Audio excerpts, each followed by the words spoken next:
So we've come across Vancouver with EA Sports to see them turn David Haye more into David Haye at his mo-capping session. David, obviously, when you're training, when you're in a build-up to fight, you don't get much downtime. Do you get to play games often? Not as much as I'd like to. Now that I've got a game that I'm in, I'll play it. I don't like playing whenever I've played other games, it's been somebody else. I don't feel quite comfortable. And now I can actually play fight night with actually me doing my movements with my face, doing the punches I throw in the fight. I feel comfortable now, so I'm going to dedicate a nice bit of time to playing this game for sure. Does it feel strange seeing yourself in a game? It was a bit weird to start off with, watching me up there, fighting Muhammad Ali. It was crazy. Me and Lennox Lewis. The movements before wasn't that great, but now that I've just gone up there and put my real movements into it, it's going to be absolutely amazing. Seeing me pitch my skills against some of the greatest fighters in history, make this what it's all about. Is it strange doing mo-capping?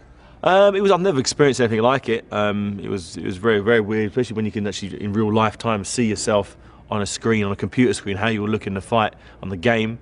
It's very, very, very strange, but it's definitely something that I'm glad I've done, and I'm looking forward to seeing the finished article. Can't wait. Is it hard work doing it? Yeah, it was. It's quite grueling. You're in this real tight little sort of leotard suit, sweating inside it. But it's a price worth paying for the final article. Obviously, you have to train pretty hard when you're preparing for a fight. Have you got like a worst training drill? Worst training drill probably is running. Long distance running. I hate it. I've never been a big fan of it. I like doing sprint work. I like doing interval running, but it's long, slow, steady, boring runs. I really do my head in. I hate doing them. I don't even do them, to be honest. When you see Rocky run in the mornings, I'm sleeping in the mornings. Can you not do a Rocky film then? You can do all the... I could do a Rocky film, but it'd be a bit different and end up winning. And I wouldn't have to say, Adrian, at the end of it either. It's always a bad look. Have you got like a best training drill then, something that you enjoy doing? Best training drill? I like sparring. I like getting in the ring and actually rehearsing what I'm going to do in a fight. Particularly when you've got good sparring partners that are going to replicate the guys you're due to fight. I remember when I was due to fight Audley Harrison, I had a guy come over called Tony Thompson. He was a good southpaw, someone who was a lot better than Audley. So I was day in, day out training with this guy who I knew is better than Audley, and figuring out how to break his resistance down, practicing different moves, practicing defensive drills.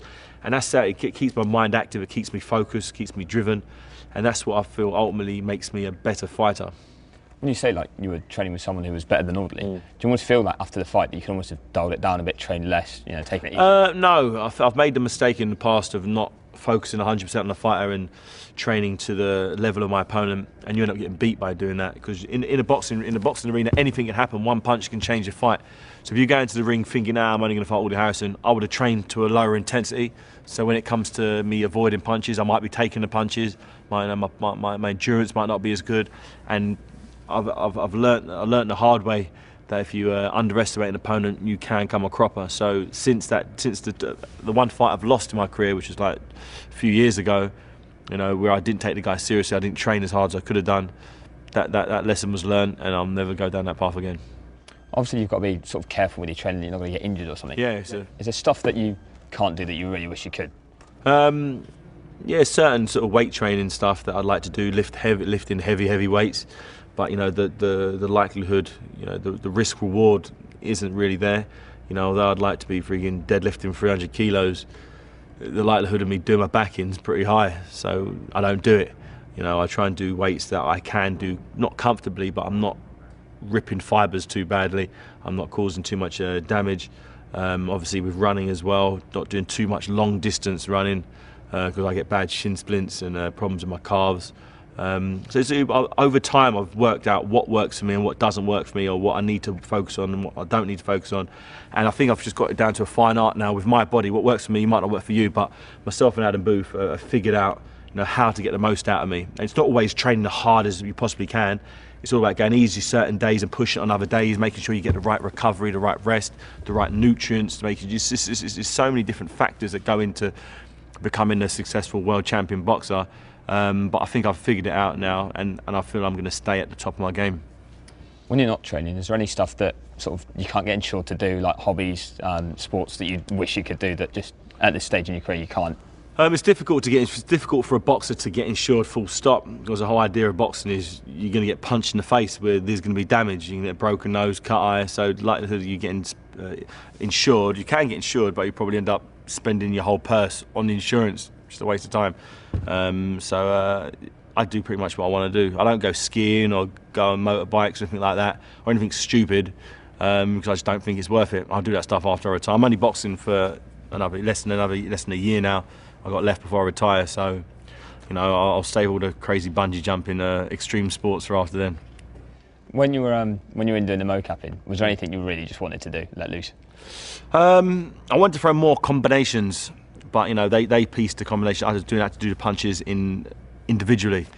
So after they've taken the punches, then they'll be able to put them all together in fast combinations. I'm just looking forward to seeing how my punches all come together, because as you saw, the finish from Audley Harrison, I threw a 37 punch combination to finish the farce, and I'd like to be able to click on the buttons and see my hands going. It'd be fun.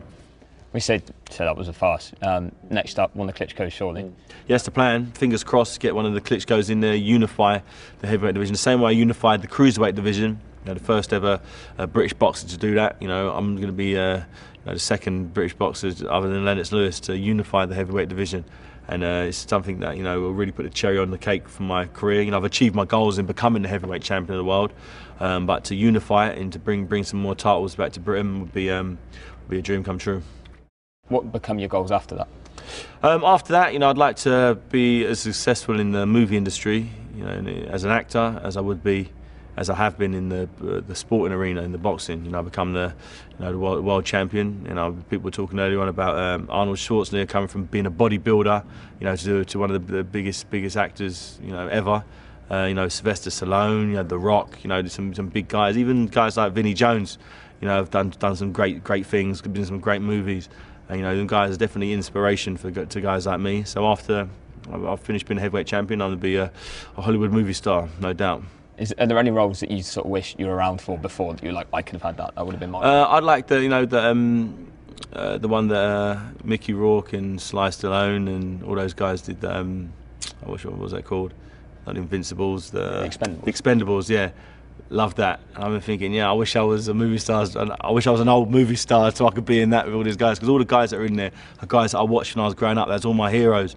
All these guys coming through, all still in great shape, still got all the swagger. Bruce Willis, Dolph Lundgren, Jet Li, all these guys who I've watched pretty much every single one of their movies I've watched. And if there's Expendables 2, I want to be in that for sure. Is that sort of your ideal movie then? Yeah, definitely ideal movie. It's not going to go down as the greatest movie of all time, but it's just cheesy action. Love it.